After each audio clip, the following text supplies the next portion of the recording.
Halo, Assalamualaikum warahmatullahi wabarakatuh.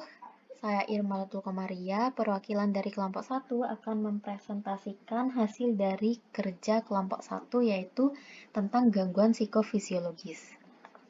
Nah, anggota dari kelompok 1 ini ada Arwa, ada Laurentius, ada Aldino, ada Irma, ada Firza Gita, dan yang terakhir yaitu ada Petrus Bima. Gangguan psikofisiologis. Gangguan ini merupakan sebuah gangguan fisik yang banyak disebabkan oleh faktor-faktor psikologis, terutama stres. Gangguan psikofisiologis memfokuskan perhatian pada hubungan kausal satu arah pada interaksi antara psike dan soma, ataupun dampak dari faktor psikologis secara negatif terhadap kondisi medis secara umum. Gejala ini juga banyak dijumpai berupa gejala sakit kepala, mudah pingsan, jantung berdebar-debar, sesak nafas, gangguan pada lambung, dan gejala lainnya dengan frekuensi yang berulang-ulang.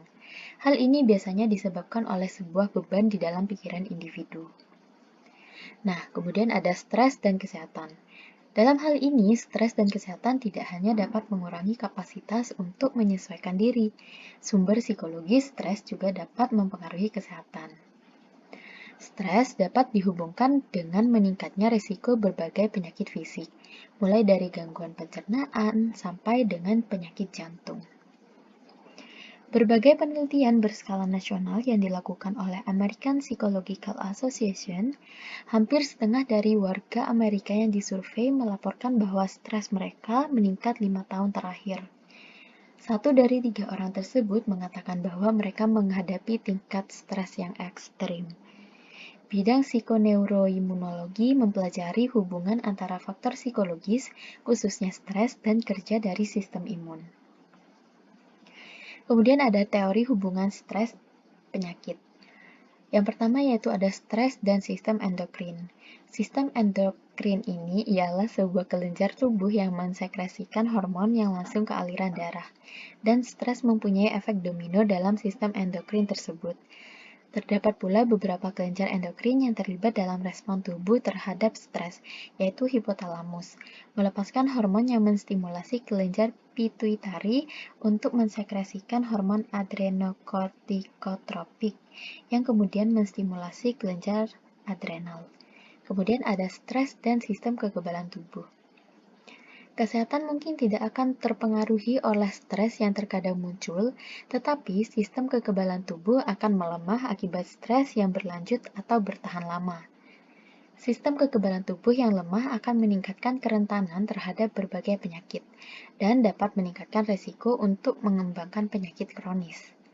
Respon sistem kekebalan tubuh dapat berkurang akibat stresor psikologis, bahkan jika periode stres yang dialami relatif singkat. Kemudian selanjutnya ada sindrom adaptasi menyeluruh. Jika stres masih bertahan, manusia dapat membentuk apa yang disebut sel Y sebagai penyakit adaptasi yang memiliki rentan beragam. Jadi, jelas bahwa stres kronis dapat merusak kesehatan, membuat manusia lebih rentan terhadap penyakit dan masalah kesehatan fisik lainnya. Kemudian ada stres dan perubahan hidup. Perubahan hidup merupakan sumber stres karena perubahan yang terjadi memaksa manusia untuk menyesuaikan diri. Orang-orang yang mengalami lebih banyak perubahan hidup cenderung memiliki masalah kesehatan psikologis dan fisik jika dibandingkan dengan mereka yang mengalami peristiwa hidup yang lebih sedikit. Kemudian ada stres akulturatif. Nah, stres akulturatif ini merupakan stres atau tekanan yang disebabkan oleh tuntutan bagi kelompok imigran atau penduduk asli dan etnis minoritas untuk menyesuaikan diri mereka dengan kehidupan budaya yang minoritas. Dari penelitian terhadap orang Hispanik Amerika, dapat disimpulkan bahwa akulturasi memiliki pengaruh negatif terhadap penyesuaian psikologis. Kemudian, selanjutnya ada stres dan penyakit. Penyakit yang berhubungan dengan stres muncul terutama dari kenyataan bahwa manusia sering mengaktifkan sistem fisiologis yang telah berevolusi untuk menanggapi keadaan darurat fisik yang akut, tetapi menjalankannya selama berbulan-bulan. Respon stres terhadap Maksud saya, respons stres terdiri dari sistem reaksi fisiologis yang terkoordinasi, tetapi kompleks yang dipanggil sesuai kebutuhan. Reaksi-reaksi tersebut terkadang bermanfaat karena mempersiapkan individu untuk menghadapi situasi yang berpotensi berbahaya atau mengancam, tetapi akan mempengaruhi kesehatan ketika reaksi fisiologis dipertahankan, seperti yang dapat terjadi sebagai respon terhadap stres yang berkelanjutan. Kemudian ada faktor psikologis dan gangguan fisik.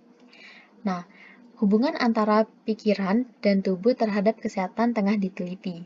Saat ini, terdapat bukti yang menunjukkan pentingnya faktor psikologis terhadap beragam gangguan fisik yang lebih luas daripada jumlah gangguan yang terdahulu diidentifikasi sebagai psikosomatik.